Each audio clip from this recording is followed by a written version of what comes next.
Hello ലൈറ്റെ, Guten tag.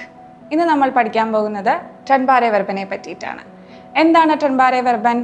ട്രെൻബാരെ വെർബൻ or separable verbs are verbs that consist of a base verb and a separable prefix. For example, aufstehen. Aufstehen means to get up.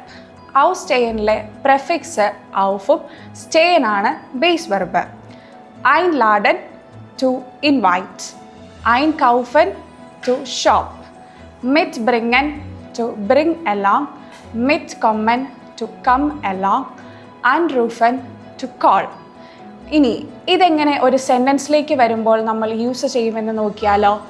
In A sentence the main verb will be conjugated with the subject and takes the second position, and the prefix will go to the end of the sentence. So അതിൻ്റെ rule എങ്ങനെയായിരിക്കും വരുന്നത്? Subject plus base verb plus remaining part plus prefix. നമുക്കൊരു example നോക്കിയാലോ. I wake up at 6 o'clock.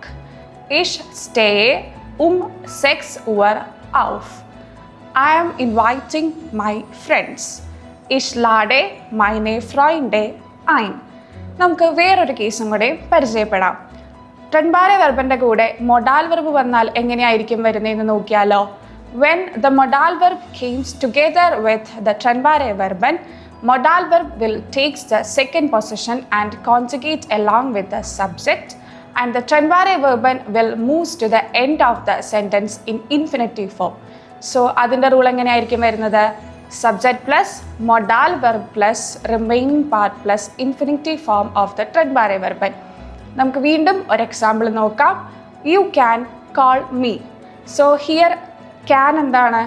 ക്യാനാണ്. അതൊരു മൊഡാൽ വെർബാണ്. So അതൊരു second പൊസിഷനിലേക്ക് വരും. സോ നമുക്ക് എങ്ങനെ യു ക്യാൻ കോൾ മീ പറയാം? Du kannst mich anrufen. She must bring her book.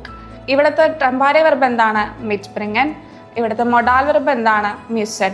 So ആ സെൻറ്റൻസ് എങ്ങനെ വരും? She must bring her book എന്നുള്ളത് Sie muss ihr Buch mitbringen. So that's all about today. Bis dann. Tschüss.